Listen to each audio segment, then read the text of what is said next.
La supervivencia de los organismos pluricelulares depende de que sus células actúen sincronizadamente en los tejidos y que estos cumplan las funciones específicas. Se define como un proceso por el cual las células transmiten información para promover o modificar respuestas celulares en otras células.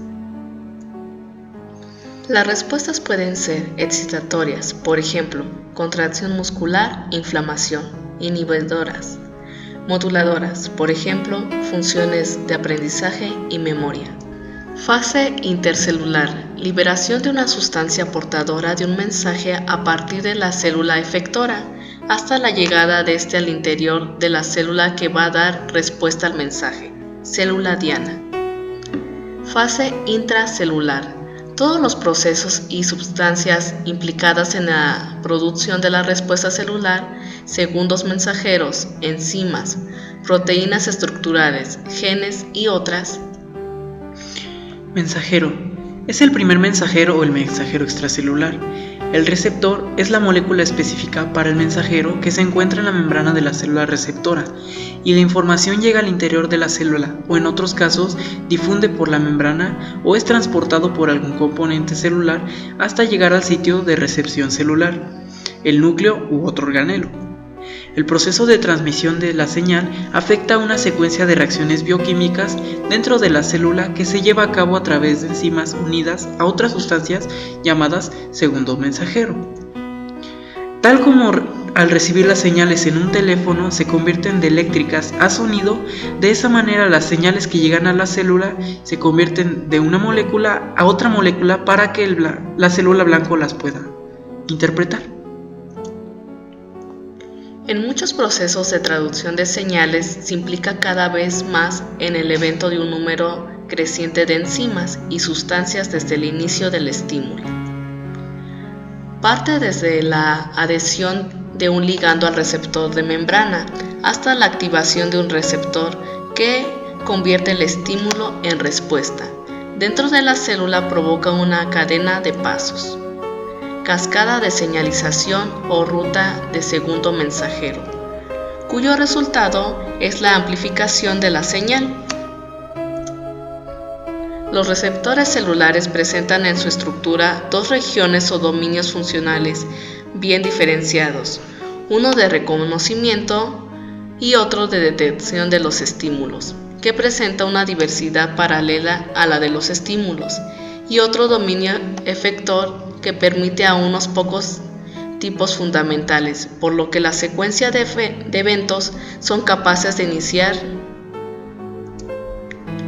Las señales externas a las células de diferente naturaleza físico-química producen una regulación de determinados genes en su núcleo celular, por medio de un conjunto de mecanismos que comprenden 1. La captación de las señales externas en la superficie celular mediante los receptores celulares. 2. La generación y la transmisión intracelular de las señales por medio de interacciones de proteínas. Y 3. La ejecución de la respuesta a través de una modificación de las actividades desde los genes. Las respuestas desencadenadas por las señales de traducción incluyen la regulación de la expresión genética, como la activación de los genes, la regulación de una vía metabólica como producción de energía por medio del metabolismo, la locomoción celular por medio de cambios en el citoesqueleto. Los factores de transcripción pueden activar aún más genes. Un estímulo inicial puede activar a través de la traducción de señales la expresión de una gama entera de genes y una gran diversidad de eventos fisiológicos. El conjunto de activación mencionado se denomina programa genético. Un ejemplo de programa genético es la secuencia de eventos que tiene un lugar cuando el óvulo es fecundado. Receptores. Se une específicamente a moléculas señalizadoras, mensajeros, hormonas, neurotransmisores, citoquininas, que son los factores de crecimiento que regulan la formación de células sanguíneas. Factores de crecimiento, las moléculas de adhesión, los componentes de la matriz extracelular. Señales intracelulares. Endocrinas. Son las hormonas producidas por las células del sistema endocrino y circula por el torrente sanguíneo. Las parácrinas solo actúan sobre las células diana, que se encuentran en la vecindad de las células emisoras, como lo son por ejemplo los neurotransmisores. Las autocrinas afectan solo a las células que son del mismo tipo celular, como las células emisoras. Un ejemplo de señales autocrinas se encuentra en las células del sistema inmune. Eutacrinas son transmitidas a lo largo de la membrana celular a través de las proteínas o lípidos que integran la membrana celular y son capaces de afectar tanto a la célula emisora como las adyacentes. Etapas de señalización celular. En primer lugar se encuentra la síntesis celular del mensajero químico, después se da la secreción del mensajero por la célula emisora. Sigue el transporte del mensajero hasta la célula blanco y finalmente llega la detección o recepción del mensajero, la señal que manda por un receptor celular, que es una proteína. La transmisión intracelular de la señal, que es la traducción de la señal y cambian el estatus celular, como metabolismo o expresión genética. Y 6. Eliminación o degradación de la señal, que es la interrupción del proceso. Los receptores transmembrana son proteínas que se extienden por todo el espesor de la membrana plasmática de la célula, con un extremo del receptor fuera de la célula. Receptores citoplasmáticos y nucleares son proteínas solubles localizadas en el citoplasma o en el núcleo celular. La hormona que pasa a través de la membrana plasmática, normalmente por difusión pasiva, alcanza el receptor e inicia la cascada de señales. Los receptores nucleares son activadores de la transcripción activados por los ligandos que se transportan con un ligando u hormona, que pasan a través de la membrana nuclear al interior del núcleo celular y activa la transcripción de ciertos genes, por lo tanto la producción de una proteína.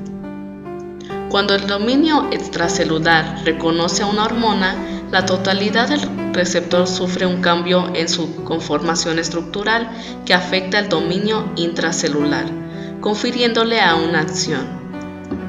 En este caso, la hormona no atraviesa, ella misma penetra a la membrana plasmática de la célula.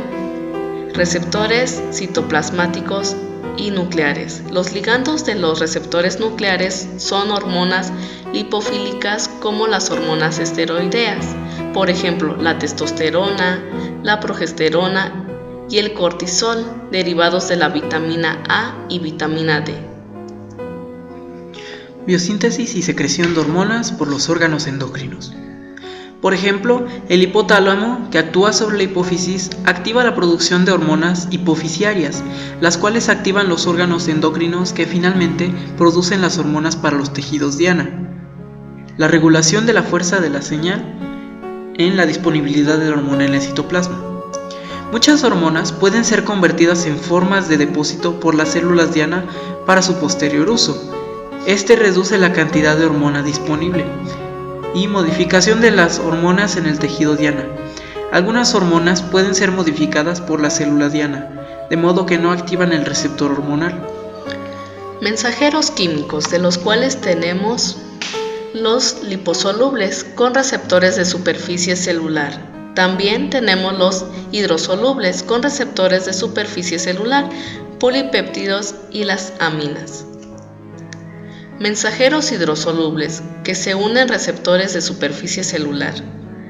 Por ejemplo, los péptidos y proteínas, de los cuales tenemos la insulina, glucagón, hormona antidiurética, oxitocina, angiotensina, factores de liberación de las hormonas hipofisiarias, endorfinas, factores de crecimiento y transformación.